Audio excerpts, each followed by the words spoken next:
Graça e paz, irmãos. Boa noite a todos. Mais um dia para que nós possamos juntos estar aprendendo mais da palavra de Deus. Como sempre, vamos iniciar orando, agradecendo ao Senhor pelo privilégio que nós temos de estar na sua presença. Feche seus olhos e faça sua oração junto comigo nesse momento. Querido Deus e amado Pai que está nos céus, mais uma vez, Senhor Deus, nesse dia nós te damos graça pela tua bondade, Senhor, pelo teu amor, pelo teu cuidado, Senhor, com cada um de nós. Porque o Senhor tem olhado para o seu povo e colocado sobre nós a tua mão, que guia, que sustenta e que protege. Pai, que em nome de Jesus, nessa noite, mais uma vez o teu Espírito possa estar falando com todos nós, enchendo, Senhor Deus, esse lugar, enchendo os nossos corações com a virtude, Senhor Deus, do teu Espírito Santo, com a unção da compreensão da tua palavra, Senhor. É o que nós te rogamos, em nome de Jesus. Amém. Queridos, eu te convido a abrir a tua Bíblia comigo no Salmo 8. Salmo 8, a partir do versículo 3. Tem uma descrição maravilhosa que combina muito bem com esse hino que nós acabamos de ouvir. Amém? Amém. Vamos estar lendo a palavra de Deus, capítulo 8 do livro de Salmos, a partir do versículo 3. Nós temos o costume de falar capítulo, Salmo não tem capítulo, só tem número, que eles são individuais. Então, Salmo 8, a partir do versículo 3, diz assim a palavra de Deus: Quando contemplo os teus céus, obra dos teus dedos, e a lua e as estrelas que estabeleceste, que é o homem que dele te lembres, e o filho do homem para que os visites. Fizeste, no entanto, por um pouco menor do que Deus, e de glória e de honra o coroaste. Deste-lhes domínio sobre as obras das tuas mãos, sob os teus pés tudo lhe puseste. Amém? Amém. Quando a gente se depara diante de algumas declarações da palavra de Deus, vem alguns questionamentos na nossa mente e algumas perguntas que nós às vezes fazemos a nós mesmos. Queridos, diante de uma declaração dessa, de uma certeza dessa, eu te convidaria a se analisar nessa noite. Eu te convidaria a pensar na tua existência. Eu estava ouvindo um vídeo de um médico, faz tempo que ele viraliza nas redes sociais, e hoje eu estava revendo esse vídeo. Ele é um médico e no seu trabalho alguém questionou ele ou perguntou a ele, ou fez uma declaração a ele que tinha uma admiração muito grande, porque percebia que o mesmo tratamento que ele dava a rico, ele dava a pobre, ele dava a negros, dava a branco, e perguntaram por que ele fazia isso. Aí perguntou qual é a sua origem. E ele disse que respondeu para a pessoa que a origem dele é humana.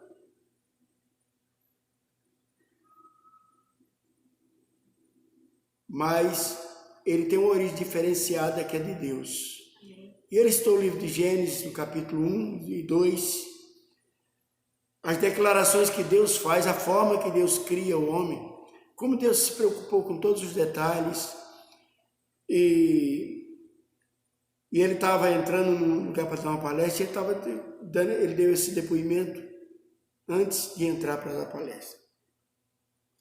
E eu achei muito interessante porque às vezes nós cremos na teoria da evolução, cremos em tantas coisas e não cremos em Deus da forma que precisamos crer. Então o convite dessa noite é para que a gente faça uma autoanálise daquilo que nós somos, daquilo que você crê que você é. Amém? Para que depois a gente chegue às conclusões do que a palavra de Deus diz. E outra coisa, dessa declaração do salmista. Olha, ele começa dizendo, diz, olha, quando contemplo, eu já expliquei para vocês que contemplar é diferente de ver, contemplar é diferente de olhar, entendeu? Contemplar é um ato muito mais profundo do que isso. E às vezes nós dizemos, eu contemplei aquele quadro, qual foi sua atitude diante do quadro quando você declara que o Senhor contemplou? É que você parou para ver detalhes. Você parou para ver as coisas nos mínimos detalhes, com as suas características, com a sua forma que foi criado. Então, isso é contemplar. E eu gosto de fazer uma comparação e dizer o seguinte, olha, quando a gente viaja, eu viajo muito, eu sei que muita gente viaja muito, nós vemos muitas paisagens, não é verdade? E você olha, você vê um pôr do sol de um jeito, aí no outro dia você vê outro de outro jeito, porque depende do lugar que você está. E quando nós falamos em contemplar, um dia desse eu estava viajando, era aproximadamente umas 5h30 da manhã, entre 5h30 e 6 horas, era verão, quando o dia começa mais cedo, e a gente estava tendo um nascer do sol muito lindo entre umas árvores, entre umas nuvens, e eu vi que uma moça, ela parou o carro, e ela estava com uma câmera profissional, tirando foto daquele acontecimento. E se você parar para contemplar o nascer do sol ou o pôr do sol, você vai ver que ele muta, ele transforma a paisagem de segundo a segundo. Por quê? Ele está num processo ou de aparição ou de desaparecimento da nossa visão. Então, se você não contemplar, não parar para contemplar, você não vai ver os detalhes. Você vai ver simplesmente e dizer depois, publicar que você viu um pôr do sol lindo. Ótimo. Mas você viu tudo que ele proporcionou naqueles minutos, naqueles segundos daquele maravilhoso acontecimento? Não. Porque você não parou para contemplar. Agora, é interessante que quando o salmista, ele fala, quando eu contemplo as obras das tuas mãos. Ele não está falando quando eu vejo. Então ele se debruçou sobre tal fato, sobre tal acontecimento, para que ele pudesse ver como Deus é detalhista naquilo que faz. Como Deus é cuidadoso em suas criações. Eu queria te mostrar algumas coisas desse texto hoje e contextualizar para os nossos dias e para as nossas vidas. Quando eu pedi para que você fizesse uma análise da sua vida e você observasse quem você é para que a gente possa fazer uma comparação de como Deus te vê, como Deus nos vê. E você vai perceber que é um olhar totalmente diferente daquele que muitas vezes nós temos sobre nós mesmos. Eu costumo dizer, queridos, que nós precisamos acreditar naquilo que somos. E eu olho para a igreja e vejo a igreja como um povo eleito. Amém? Para imaginar. Porque quem disse que nós somos eleitos é as Escrituras. São as Escrituras que falam que nós somos um povo eleito. Criados para uma obra. Aleluias. Veja só, eleito, criado. E se você voltar lá para Gênesis, você vai ver que Deus, ele lança sobre a terra as sementes para que elas gerassem os vegetais. E eu queria te desafiar a perguntar a algum botânico como é que se faz uma semente.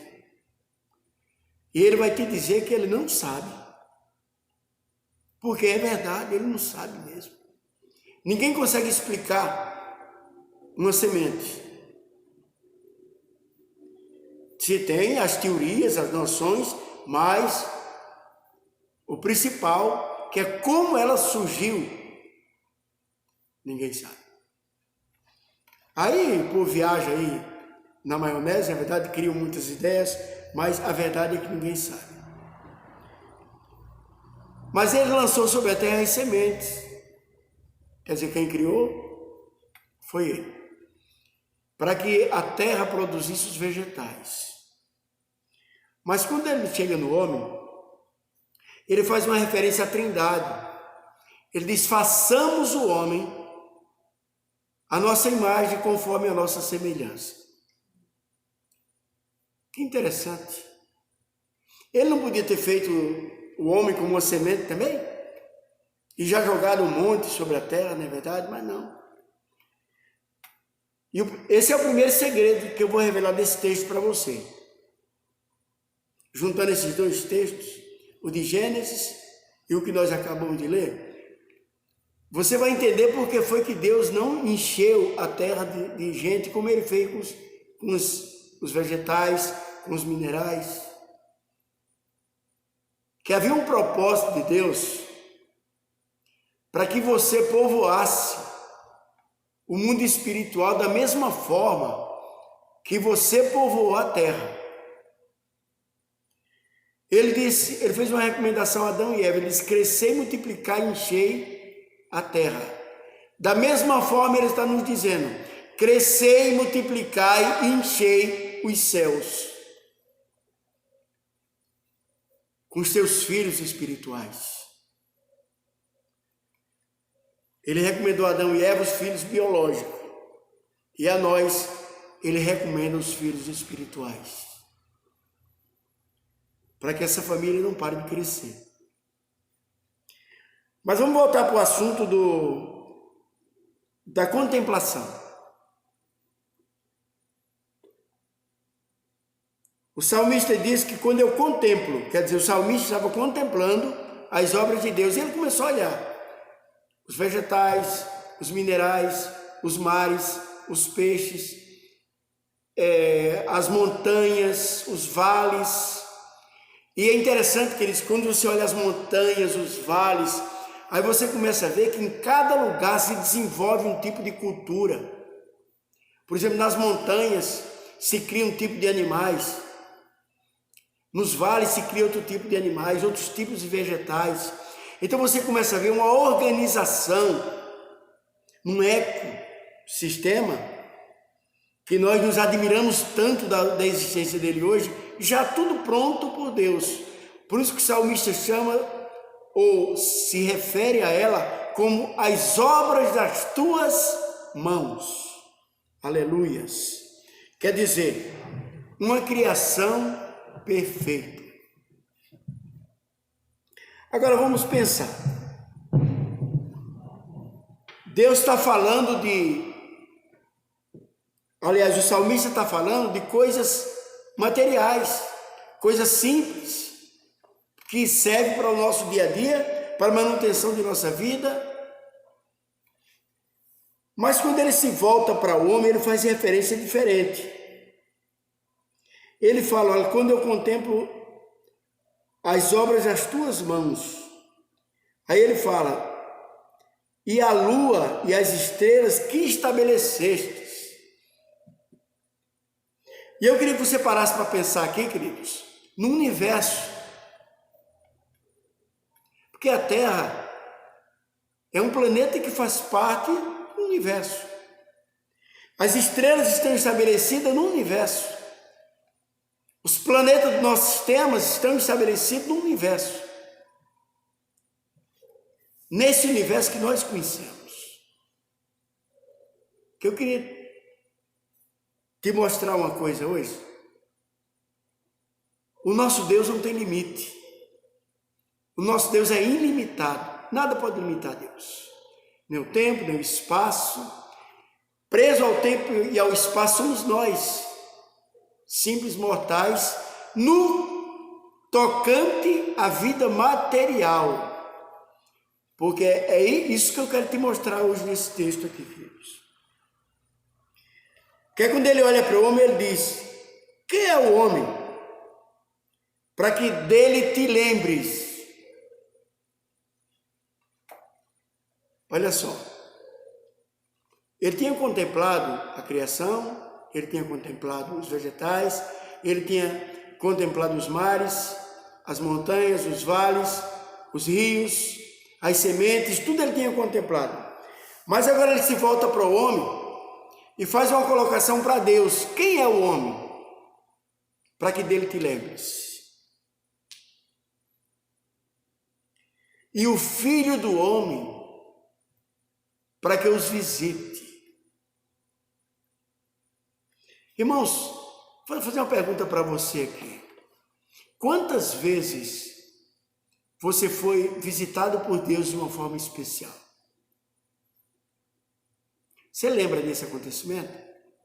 Ou de alguns desses acontecimentos? Eu queria te lembrar que o teu Deus é presente. Eu queria te lembrar que o nosso Deus, ele é presente. O nosso Deus não é uma utopia. O nosso Deus é uma realidade. E essa realidade é tão patente em nossas vidas como o ar que nós respiramos, queridos. Então eu queria trazer o primeiro alerta para a tua vida nessa noite. Se valorize. Creia em quem você é. Você não é só criatura de Deus, você é filho de Deus. E sobre esse direito de filho que você tem, olha o que o salmista disse: nós fomos feitos um pouco menor do que Deus. E você vai entender isso. Irmãos, você já viu algum cavalo criando alguma coisa? Alguma cabra criando alguma coisa? Não, eles só conseguem reproduzir eles mesmos.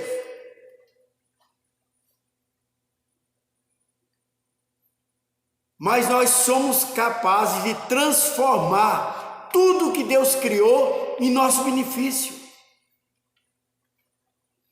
Nós somos capazes de criar vacinas contra as pestes. Nós somos capazes de transformar o ferro, o plástico, em um carro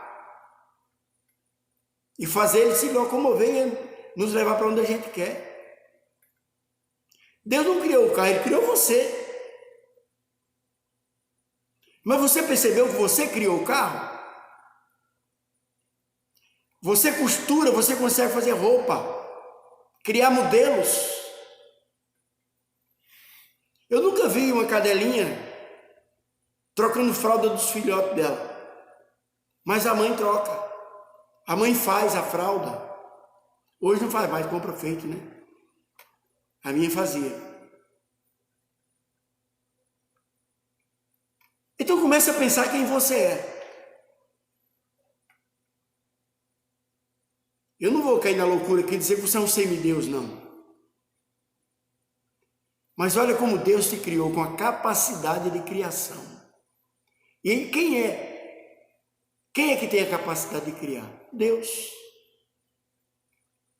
Ele dividiu conosco características dele, queridos. Lógico que ele não nos fez onisciente e onipresente. E nem onipotente, né? Porque aí também seria... Imagina, com essas limitações que não somos onipotente, onisciente e onipresente, tem gente que se acha. Imagina se a gente fosse.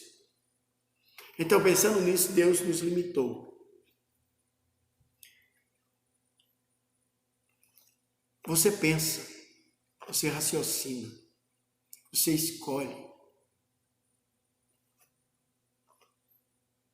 E você cria.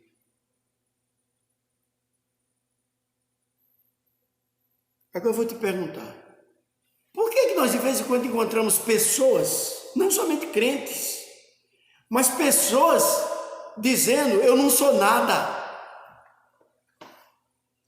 Mas quando eu digo as pessoas, eu me refiro principalmente à igreja, queridos. Eu não sou nada. Eu não tenho nada. Eu não valo nada. Não, até aí tudo bem. Ele está se referindo a ele. E quando ele começa a retórica de outro jeito, fulano não vale nada, fulano não é nada, fulano não faz nada. Aí, além dele não acreditar nos outros, ele deixou de acreditar nele. Sabe por quê, queridos? Pela falta de conhecimento da palavra. Eu duvido que alguém que leia, que pare para... Eu vou repetir a frase do meu pai, de uma pregação que eu vi fazia uns 40 anos atrás. E ele diz assim, olha, examinai as escrituras, porque são elas que de mim testificam, e vós julgais ter nela vida eterna. E ele começou no decorrer da sua mensagem a falar que examinar não é ler, examinar não é ouvir, examinar é se aprofundar, é buscar os detalhes, as razões pelas quais Deus mandou esse recado para a tua vida. Examinar as escrituras. Então, quando eu examino um texto desse, eu começo a criar, queridos, consciência de quem somos em Cristo, consciência de quem somos em Deus, consciência de quem somos o nosso Pai. Porque esse é o edifício que precisamos construir em nossas vidas espirituais. Edificado na rocha que é Cristo e no conhecimento da sua palavra. Domingo eu preguei. As palavras que eu vos digo, elas são espírito e vida. Elas geram uma vida espiritual e vida espiritual. Então nós precisamos nos aprofundar. Então quando eu entro num texto desse e começo a ler, eu começo a entender quem eu sou diante de Deus. Queridos, e não importa o que dizem que você é, não importa se eu acredito ou não em você, você tem que acreditar quem Deus diz que você é. E Deus disse que você é filho dele. Ele te criou com todo esse zelo, com todo esse cuidado, com todas essas qualidades e aptidões. Sabe para quê? Para você ser rei, você ser profeta. Não é para você ser nada não, queridos. É para você ser tudo. Tudo. Quem é o homem? Queridos, essa pergunta não é para tirar a dúvida do salmista, não é para tirar a tua e a minha dúvida. O homem é a coroa da criação de Deus. Você é a coroa da criação de Deus. Tome posse, acredite.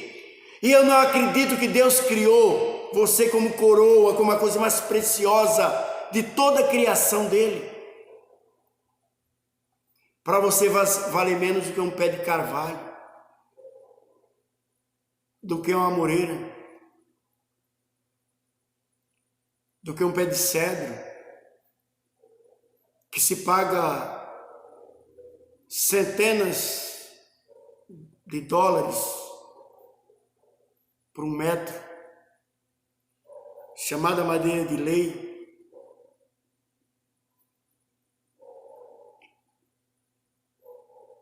Você vale mais do que o mundo inteiro. Sabe por quê? Papai disse que é uma festa no céu quando um pecador se arrepende. Comece a analisar o teu valor dentro das escrituras, querido. Não pelo teu ouvido. Não pelo que dizem que você é. Mas pelo que a palavra diz que você é. Então, para analisar. Quem é o homem? Essa pergunta que fazem, ou essa afirmação que fazem muitas vezes, quem é fulano? Às vezes um pregador simples, quem é o fulano? Fulano é o mensageiro das boas novas do Pai Celestial. E esse alguém pode ser você. Esse alguém é você. Esse alguém é Deus que está te elegendo. Lembra que você é eleito. Você é eleito.